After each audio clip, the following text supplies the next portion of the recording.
All right, I want to welcome Greg Offner. He is known as a globally recognized expert on performance, the founder and CEO of Global Performance Institute, and an award-winning international keynote speaker and event MC. Greg also spent 15 years as an internationally renowned dueling piano bar performer, performing professionally on 5 of the 7 continents. As the creator of the tip jar culture, Greg helps transform the employee experience, or as he likes to say, help take the irk out of work so that organizations and their people can consistently deliver more profitable results. His clients include organizations and associations of all sectors and sizes, from Fortune 100 corporations to local chapters of associations. Through keynotes, workshops, and multi-day retreats, Greg's content touches on topics like engagement, retention, purposeful performance, leadership, skill acquisition, and disruption. Greg, welcome to Leaders and Legacies. Thanks for having me. Pleasure to be here. Yeah, I've been looking forward to this. So, dueling pianos, what was that? That sounds awesome.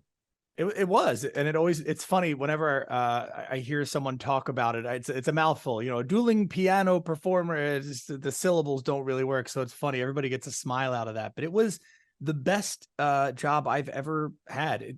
It didn't feel like a job. I got to entertain people all over the world. I got to learn a lot about music in the process because, different parts of the world have different songs that they want to sing along to, and not all of them are Billy Joel or Elton John, the kind of music that got me excited to be a piano bar performer in the first place. But it's a really unique environment. I got to spend 15 years watching how to engage human beings.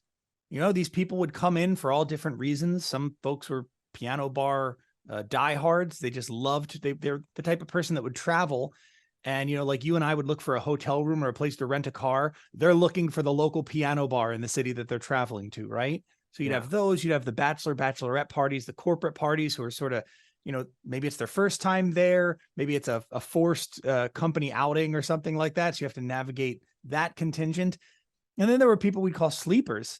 And those were generally the guests of somebody else, right? So if you were piano bar diehard and you brought a friend along with you who was maybe not so sure what this experience would entail, and they were kind of cross-armed and maybe very stoic or poker-faced and just trying to figure out where they fit into the experience, we'd call them our sleepers. And it was our job to figure out how to wake them up and get them excited about it. So I learned a lot in those 15 years, traveled the world and got paid to do it. So it was pretty cool. And as you're talking about that, think about the skills. You're on stage night after night, meeting complete strangers and trying to engage them. Mm-hmm. I mean, you want to talk about a crucible of instruction on, human engagement. That I just can't imagine how powerful that was. Yeah. And I think sometimes it was made a little bit simpler because there was a drink or two involved. So people were a bit looser and they were sort of more open and honest. And sometimes it was made more difficult when there were several drinks involved and you're trying to herd cats and figure out how to get everybody to, do what you want them to do as an audience, which is participate. When everybody's participating, the night not only goes quickly, it goes wonderfully. Because what we're really trying to do is create this unpaid choir out in the audience. And something happens to the human body when we sing, which is one of the things that I think makes piano bars so appealing in terms of an audience experience. There was a study done that talked about longevity in different populations. And there is something about participating in choral activities, the vibration, much like how a cat purrs, and that actually helps it recuperate. When we sing, our body and our bones vibrate in a very interesting way. And so there's something about the physical act and the communal act of singing that people left at the end of the night at a piano bar. They all left smiling. I can probably count on one hand how many times we had a customer leave that was not smiling. Generally, that was because they had way too much to drink. Yeah, fair enough. No, I can see that. So unfortunately for me, 2 years ago, I had COVID pneumonia. And when I sing, I get hypoxic and dizzy. And so different effect on me, but that's hopefully getting better over time. Yeah. Yeah. We'd probably give you a tambourine. I mean, we want you to enjoy the fun, but we certainly don't want to have to send you out in a stretcher. So yeah, we'd find a way though, Craig. We'd get you participating. Well, and that's so key. I mean, that comes back to that skill that you've developed on stage. You find a way to get everybody to participate in what you're doing. I mean, that just seems like an amazing skill. It seems like a great skill for the workplace. It is. And just like it needs to be taught in the workplace, it needed to be taught to me when I first started.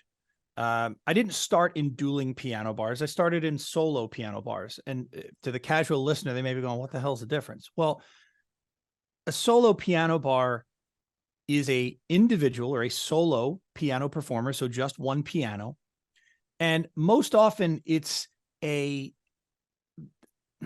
type of cabaret type experience where the audience are generally asking for particular songs to be played. They're probably singing along. And not really every song is intended to get the whole bar singing together. You're kind of, for some, background entertainment, and for others, you're the reason they came to the bar to see the show. Dueling pianos is a show. It is a show that the audience participates in. So there are a lot of off the cuff improv moments, but there's a lot of heavily choreographed bits that go on stage. So there's a different skill set needed to just be a good enough musician to play at a piano bar than there is to be a performer that can work inside of a dueling piano show. What I learned when I started out in the solo piano bars was what you just brought up, that the ability to engage an audience is actually a learned skill. So I thought that I was just this great musician and that I should play songs and people should want to engage with it because I was so damn great. And I was so surprised, Craig, that a couple nights at the piano bar, nobody cared that I was there. It was like they weren't even paying attention. And the owner of one of these bars came over to me and he said, "Hey man, what are you doing?" I said, "Well, I'm doing what you pay me to do. I'm playing songs at the piano." He goes, "Yeah, but nobody's interacting. People aren't staying." I said, "Well, I was pretty cheeky when I was a kid. That sounds like a you problem. Like my job is to play the piano, right?" And he was just, I mean, that set him off. But thankfully, he had this very wise sort of teacherly way about him because he could have just thrown my ass out the door. Yeah. He said, "Look, yes, I'm paying you to be here and play the piano." He said, "But what I really want you to do is to create an experience for my customers that makes them buy another drink, that makes them want to stay longer, that gets them excited about coming back here because they can buy a beer anywhere. And frankly, there's lots of piano players that I could put behind that chair. So what your job really is to get the audience involved in some way in this performance. And the way that you do that is by playing the piano." And that was a huge mindset shift for me. Yeah. And so I said, "Well, how? Again, could have thrown my ass out the door, but he had this teacherly way about him." So he said, "Okay, you take breaks every 45 minutes. Why not, instead of going out back and smoking a cigarette and having a drink and just doing whatever you're doing back there, why not go talk to the audience? Introduce yourself. Ask how you could make this performance an 11 out of 10 for them. What would they like to hear?" I was a bit skeptical, but I just went along because I really wanted to be a piano bar performer. And that changed everything. The ability to go out and interact with the audience was something I needed to be given permission to do because I didn't think that's what I was supposed to do. I thought I was supposed to sit behind the piano, kind of know your role, stay in your lane, and play the damn instrument. He said, no. The instrument is just how we accomplish what I really want you to do. And that's get them engaged. And then you take that type of training into the world of dueling pianos. And now you're learning the show. You've got this belief that I'm not just there to perform and do the bits. I'm there to get you involved in the bits too. And all of a sudden things started to click for me. I started to have a lot of fun at the dueling piano show because I actually tried dueling pianos too early in my career. Not only was I terrible at it, I hated it. Yeah. It was such an uncomfortable experience because I didn't know what to do. I hadn't practiced enough at the act and I was bad. And so as a result, the audience didn't have the best time because I wasn't creating the environment that engage them. And that's what, if we take the metaphor into the workplace, that's what leaders are given their authority to do. I may have a piano at the piano bar, but at work, you've got a title. If you've got a title, that's not a reward for some amazing performance you did last quarter or last year or earlier in your career. That title is a tool for you to help the people below you, your subordinates, do their job better. And I think that's a missing element in leadership development today. I think that some folks set their sights on a title, and you should have goals. Like wanting a promotion is not a bad thing, but understand that that is not a reflection of how good you are. It's a reflection of how good you could make the people below you if you use that title to create impact, not just for you, but for them and for the organization by extension. Well, and I would take that even further to say that everybody in the organization, their job is not to do whatever their job is. Their job is to delight the customer. Whatever they're doing is a means to the end to delight. And it's what this bar owner was telling you, you're not here to play music. You're here to make people want to be here. Yeah. Yeah. And I agree with you. And I want to add a caveat that I think the external versus the internal customer is a discussion that needs to be had more inside organizations. I spoke for a real estate organization a couple months back, and I spoke to all of their leaders, big national company. I think they had, a couple hundred people in the room. This is all their senior leadership. Excuse me. And on the table, they had this card, and it said something like, we create the communities that people are proud to call home, or something like that. Right. And I said to this room of leaders, I said, I saw that card, and respectfully, I don't think that's what you do. I actually don't think that your job is to create the communities that people want to call home. Your job is to create the people who run the communities that people want to call home. And so this is what I mean when I say the minute you get that title at work, you should spend less of your focus on the external customer and more of your focus on the internal customer, the customer of the job design, which is your employee. Because the higher up the ladder you get, the more removed you are from what really happens out in the field, what really happens with your customer. But if you take care of that internal customer, the line level, that frontline employee, they know best how to take care of the external customer. And so the leader's job is to, one, listen to the feedback coming from the front line and implement it, and listen to the obstacles the front line is telling you they run into and use your authority to remove them. And if that circle of productivity started to function more efficiently for organizations, you'd not only see engagement and retention skyrocket, but you'd see productivity and profitability to do the same. That's so incredibly insightful. And I think it's easy to miss. I think it's easy to get into your job and start getting focused on your task list, your daily task list, and to miss that bigger picture that you're describing. Yeah. Yeah. I know because it happened to me. I not only study this, and I work with organizations and leaders who we have a dialogue about this very issue all the time. It happened to me firsthand. I got into my first leadership role, and all of a sudden I got deluged with reports and spreadsheets and matrices and all these conference calls that I had to do. And it took my eye off what the real focus was. Removing obstacles for the people in the field. That was really my job. Wow. That's so cool. And, no kidding, about an hour ago, I was commenting on somebody's LinkedIn post, and I put in a Steve Jobs quote, and he said, "The musicians play the instruments, I play the orchestra." And that sounds like what you're talking about. Yeah. Yeah. There's definitely a correlate, and to sort of stick with that metaphor, your employees are kind of your audience in a way. If you're a leader, the minute you are in the building, you're on stage. That is your stage. So you're on. That's why leaders are more highly compensated. It's not because you're better. When you become a leader, you're actually worse at doing the job you used to do because you don't do it every day. And so you're out of touch with reality. You kind of remember the way it was, like when my grandparents told me they used to walk to school uphill both ways in the snow. Like maybe that's how you remember it, but you're a little far removed from your elementary school days, Grandpa, right? So the challenge becomes understanding what your audience wants. When leaders understand what their internal audience wants, they can deliver the type of performance that engages, that's worthy of engagement. Because that's really what leaders are tasked to do, is to help create a work environment, a job design, the way that the job gets done for their subordinates, that makes them want to come back and do it again tomorrow, that gets them excited about the outcome of what they're doing. Because imagine going to an orchestral performance and you see the conductor step up onto the conductor's podium, lifts the baton, all of the orchestra's instruments come up, and the conductor gives the downbeat, and you see the tuba player, cheeks puffed, blowing into that tuba hard.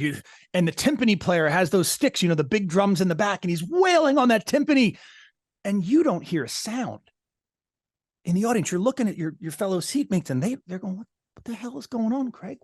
Where's the sound? That wouldn't be a very fulfilling performance to take part in. Yeah. But what happens in so many organizations, especially the bigger they get, is that the sound, the actual so what of showing up to work every day. Like, I showed up today. So what? What happened? What is different about the world because I came in today to do this job? The further employees are from that so what, the easier it is for them to disengage. And so as a leader, you've constantly got to be reminding and showing the employee the so what. You've got to let them hear the performance. That's really, I love you brought up the orchestra example because that's really important. Yeah. So how do you help companies do this? So you do, first off, tell everybody what you do, how you engage with companies, and how you help them solve these problems. Well, it's a big undertaking, right? So I know we can make it really simple to hear right now. To tell them how I do that, it starts with bringing their attention to the problem, because most organizations are on a quest to create more engagement. And so we want to make the workplace more enjoyable. How do we get people to want to be here more? Well, enjoyable and effective are two separate things. Mm-hmm. Like a music festival is really enjoyable. I don't know, it's not really profitable for me to show up and drink beers and listen to bands all day. Maybe it is for somebody. But so if you're creating an environment, a work environment that's full of foosball tables and kegerators and pizza Mondays and wear jeans on Thursdays and this and that, that's fun. I'm sure people love to do it. But is that actually helping you accomplish the so what of your business, getting the work done? So what I've learned people really want is to have a voice in the process. And they want the outcome to be visible. So how do we raise their voice and how to create more visibility to what happens when they do the work? Zig Ziglar, one of my favorite motivational speakers, used to have a bit, and he talked about how some salespeople that he would run into, they weren't necessarily convinced that their job was really worthwhile. They kind of felt like their whole job was just to take advantage of somebody so that their company makes a profit. And Zig said, my response to them would be, do you understand that when you make a sale, a truck driver has the opportunity to deliver that product? To get that product onto the truck, someone had to work in a warehouse. To get that product into the warehouse, several people had to work in manufacturing. To get that manufacturing plant set up, several people had to build that facility. Some people had to be trained to be able to build that facility. And the list that Zig, does in his amazing way goes on and on and on. And you realize, wow, one sale facilitates so many other jobs. But we don't see that. We don't necessarily go that deep in our thinking about what is the chain reaction of my activity today. And as a leader, especially in the world we live in today, where everything is so fast and it feels like data is coming at us so quickly that it's easy to just forget or miss the important parts. As a leader, it's your job to slow that down and regularly remind your people of the sound their performance makes, of the impact that their work creates for the organization, for the customers, for the community. When leaders do that, it's no longer a job. It becomes closer to a calling, something you get to do in the world, not that you have to do today. And then the other part of that conversation, having a voice in the process, is what I talked about earlier. The front line know what's happening out in the field, and yet their voice rarely reaches the rooms where the decisions are actually made. And so leaders should be facilitating that conversation. We do that at the piano bar with something called a request slip. So these would be all over the bar, and there would be pens or pencils. And this is how we got the ideas for songs from the audience, because that's our front line, from the audience into the place where the decision's made on top of the piano, where myself and my other colleague, my other piano playing colleague, we could look and say, oh man, that is a great idea. I never would have thought to play that song, play Pour Some Sugar on Me right now. It's a great idea. Let's play that request. And the upside is something else came up with this request at the piano bar, right? Something green and presidential. I'm talking about money, Craig, right? We would get money, discretionary incentive for discretionary effort.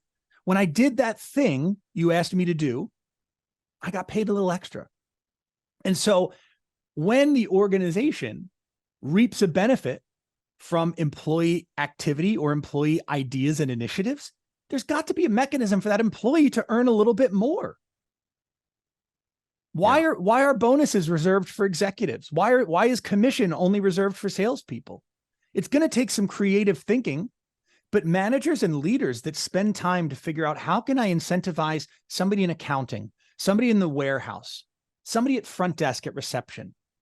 How can I incentivize them to do a better job? Not just work a couple more hours to change the numbers in their paycheck.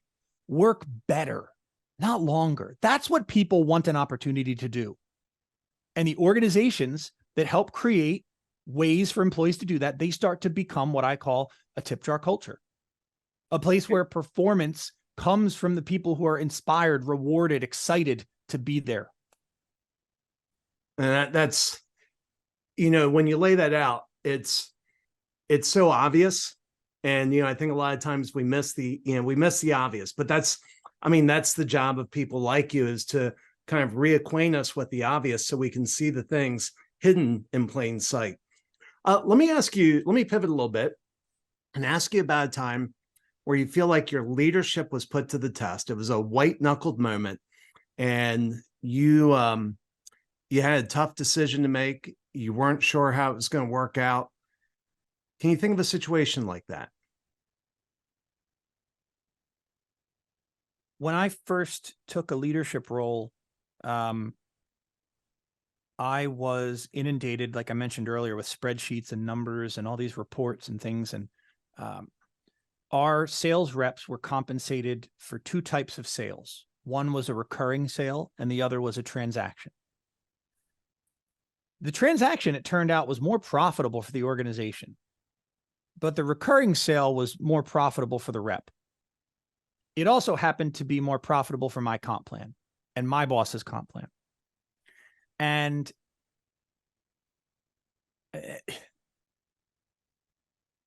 I wound up managing someone out. I hope you didn't expect this to be a success story, because I'm going to tell you this is a failure that I learned.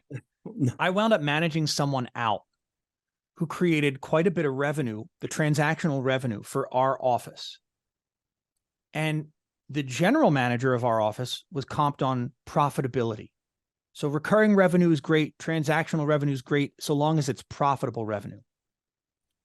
This guy that I managed out was creating a lot of profitability for the organization. And so almost within the first 6 months of me taking my first management role, I created an enemy with my general manager, because I cost him all this profitable revenue, but I was looking to replace somebody in the team that would make my recurring revenue stream look better. So I unintentionally slighted my general manager at the expense of my performance. And here's what I learned about that. I learned that one of the greatest dangers to an organization is when the different levels, compensation and incentives, how this guy wins versus how this person wins versus how that person wins, when those are misaligned. Yeah. The harmonization of interests of an organization is critical. It's, to use an overused saying, it's like if you got 3 people in a boat and one of them's rowing in the other direction. And so often I've learned comp plans are designed that way. Yeah. Yeah. And they're tough. I had a professor say, every single compensation plan is broken. Your job is to find the one that's the least broken for your organization. But, what I heard you saying in that was that the comp plan was not aligned with the best interest of the company. And so you create things like that. And I would take it even a step further in terms of leadership. When you reward people for getting results, but getting them the wrong way, you're creating a compensation plan that's eventually going to destroy your organization. Certainly. Wow. Well, I appreciate you sharing that. That's, Henry Ford said the only mistake is the one we don't learn from. And it sounds like you definitely learned from that. And I think it's a valuable lesson for the listeners to think about that. And especially the business owners, as they're setting up compensation plans, it's hard, and you have to think through these things. And I personally hate it when I see people create the wrong type of competition within an organization. Yeah. So unfortunately, we've kind of run out of time. This has been a great conversation. I'd love to hear more, but first off, you have a book coming out called the Tip Jar Culture, right? Yeah. There was constantly people after programs asking me, Greg, how do we get your book? And I didn't have the heart to tell them I didn't have one. So I said, oh, it'll be coming soon. Don't you worry. And so after enough people asked, I said, well, geez, I guess I really ought to write a book. And what I've learned in the process of writing this book is that I can get people excited about the idea of creating a tip jar culture on stage. But, much like in our, brief time here today, I can't go into all the nitty gritty. There's a lot of behavioral psychology behind this. There's a lot of economics behind this. There's a lot of theories that aren't my creation. It's stuff that's from 100, 120 years ago.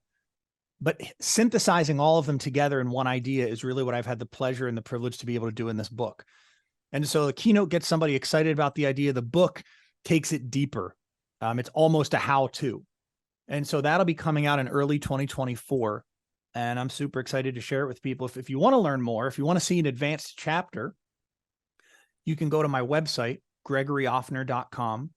And all the way down at the bottom, there's a little form you fill out, send me a chapter, and boom, I'll send you a chapter, and then you'll be one of the first to know when it's available. The final book is available to purchase. That's a generous gift, and I hope people do that. I know I will. So they can reach you through your website, gregoryoffner.com. Yep. Is there another way for folks to reach you? What's your preferred way for folks to reach out to you? Yeah, I mean, I'm on all the major socials, just as a point of, I think, this industry. So TikTok, Instagram, LinkedIn, Twitter. I'm not on Facebook so much anymore, but yeah, whatever. You can reach out to me at any of those places. Gregory Offner Jr. My email's on my website, so you can reach me there. Again, by virtue of this profession, I'm a pretty accessible guy. So if somebody has some feedback or a question, I'd love to hear from you. And you do keynotes and what have you for companies. You do basically to get folks energized, get people rethinking about the approaching things the way that we've talked about here. Yeah, that's the way that I deliver this message is through a keynote that infuses the message with music.